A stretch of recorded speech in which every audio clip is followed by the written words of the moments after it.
हे आहे निंबाचं झाड। आता निंबाचं झाड सगळ्यांनीच पाहिलं, याच्यामध्येही प्रकार आहे। निंब जसं कडू असतं, निंबोळी किंवा पानं म्हणा, निंबोळी एवढी कडू नाही लागत, ती पिकल्यावर ती खाल्ली तर असे गोडसट लागतं ते, आणि कच्ची असते तर कडू लागतं। आणि निंबाचे पानं तर खूपच कडू असतात, पण शरीरात गेल्यावर इतका गारवा मिळतो, तो बॉडीला चांगला इफेक्ट असतो, आयुर्वेदामध्ये म्हणतात निंबाच्या झाडाला। तसंच मनुष्याचं स्वभाव जर नॅचरलप्रमाणे गोड राहिलं, आपण कितीही जड काम करा किंवा हलके काम करा किंवा कोणतंही आपलं वर्किंग राहिलं, त्याच्यात कितीही कठोरता राहिली, पण कठोरतामागे एक चांगला उद्देश राहिला तर समोरच्या व्यक्तीला ते कॅचअप होऊन जातं आणि त्याचं फ्युचर, आणि जो सांगणारा व्यक्ती त्याचं फ्युचर सेटल होऊन जातं।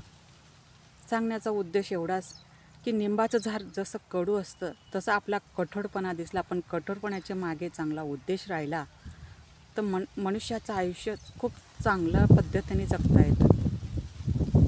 आणि प्रत्येकाला यशच हवं असतं, दुःखाची अपेक्षा कोणीही करत नाही।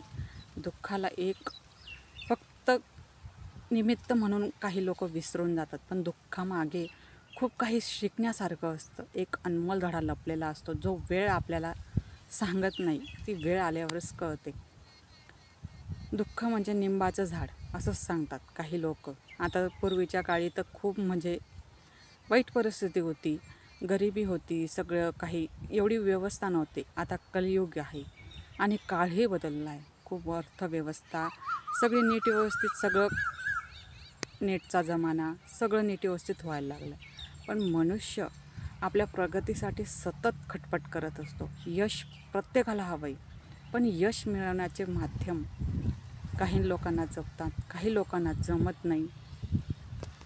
तर सुखामध्ये धावताना दुःखाला विसरून चालू नका, दुःखालाही तेवढेच महत्त्व असतात आणि दुःखातून खूप काही शिकण्यासारखं असतं। जसं निंबाचं पान खूप कडू असतं, तसं दुःखही खूप कडू असतं, लोकांना आठवंसं वाटत नाही, पण ते आठवण्यामागे खूप काही लपलेलं असतं, ते माणसाने जरूर शोधावं, मला असं वाटतं।